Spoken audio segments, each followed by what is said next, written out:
Cannabis is also known as Mary Jane, ganja, and so much more. The history of cannabis, it began with African Americans, Latino, African Caribbeans, and then it expanded to white middle-class suburbs. It was associated with the hip-hop culture, Mexican immigrants, and jazz musicians.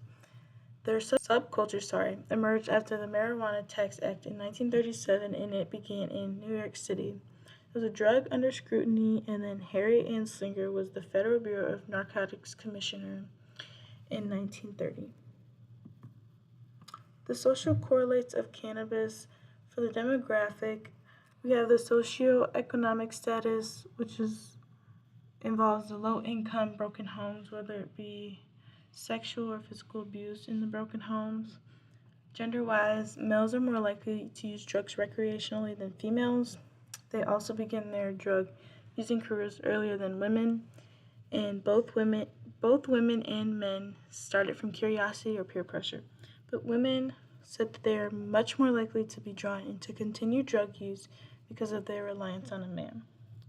For institutional, we have the drug testing in the workplace, whether it's you're doing an interview and they require drug testing, or it's just random drug tests on a random day while you're at work. We have lower educational attainment that may correlate with the higher rates of cannabis use. For health, it affects your central nervous system, which inhibits your aggression. And then when inhibitions are removed, individuals engage in more antisocial behaviors. It affects your thought process, your emotional response, and your perceptions of the world. For economic, we have the revenue, which is legal cannabis markets that generate tax revenue and create jobs. For the cost of enforcement, we have legalization reduces law enforcement and incarceration costs.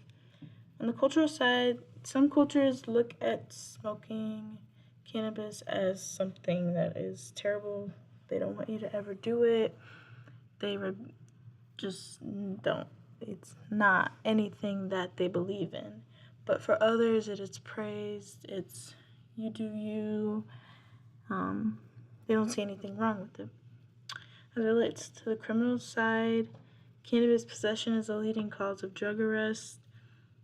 There are racial and socioeconomic disparities due to most of the arrestees being African Americans, and like I said in the previous slide. Next, we have the historical and the current trends in consumption of cannabis. In the historical side, we have that the smoking increased in the 1900s. Users began smoking marijuana in blunts during this time. Also, marijuana cigars, which were widely used during Prohibition. Tea pads, some forms of smoking were through the tea pads. But there was dishonorable discharge and even criminal prosecution if they did test positive for cannabis. Current trends that are happening in today's world are that many Americans consume cannabis on the daily. We have the recreational side, which is like if you're looking for pleasure, entertainment, or it can overlap with social use when you're around friends and someone offers the idea and then you join. It also ties into social at the same time. Social delineates membership and social status groups. We have pragmatic, which facilitates certain desirable physiological or behavioral states. Ritual religious, ceremonial or religious contexts.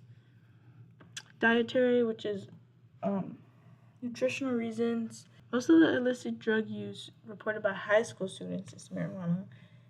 And people are most likely to try new things in middle school, maybe beginning of high school, usually. Next, we move on to how cannabis is portrayed in the media. Cannabis can be portrayed in the media negatively and positively. Some facts I have here is that addiction is viewed as a sickness or pathology resulting from unhealthy development, often traced to childhood or trauma. many users fall into this. Due to that, there's also a point of view that there's an association of illegal drugs and criminal behavior. Like, if you're watching a movie, usually if people are robbing or, doing things like that, it involves them possibly being off a substance or using a substance in everyday life. Eating disorders are associated with drug use among women. And then another point of view is that some people need to smoke to function or to cool down. That can be portrayed in movies and TV shows as well. This picture I have over here is a show on Netflix called Disjointed, and I actually watched it, I don't know how many years ago, but I remember watching it, and it was just a show portraying on a version of how other people see cannabis in the world. Everyone has their own thoughts and opinions, but I think that this was like a cool show to watch. And yeah, I would recommend it. Some treatment and prevention efforts we're going to start with prevention, which are the school and community programs there. I remember learning about this in 8th grade, and it's preventing drug use. And I think it was informative, but the way it was kind of, I guess, like presented, maybe not so engaging. But yeah. We have education and awareness campaigns, whether this be public health campaigns, commercials. It's a lot. Learning about the risks can prevent cannabis use because it can show how it will impact your health and life in your future. And then we have policy and regulatory measures, which are enforcing laws, which different states, cannabis isn't legal. So it's like the states that are illegal, they're enforcing the law about how if you smoke marijuana or are in possession of marijuana, you'll get in trouble.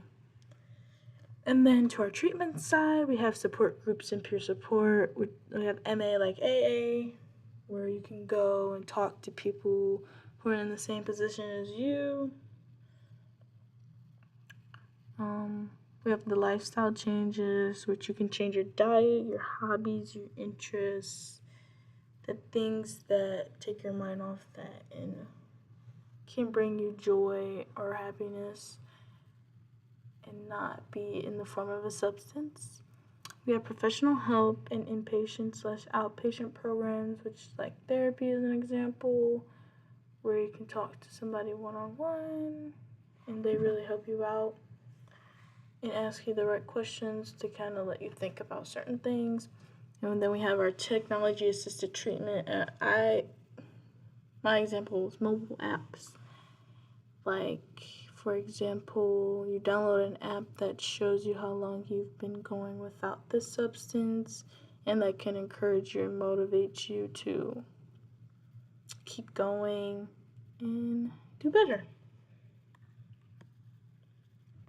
We have our legislation, legalization, and harm reduction efforts. So for the legislation,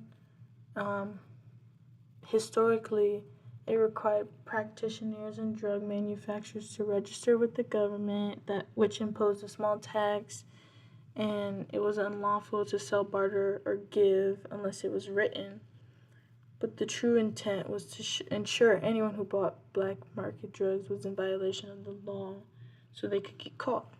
So the legalization was the Marijuana Tax Act of 1937, which required professionals to register and obtain a tax stamp for marijuana distribution.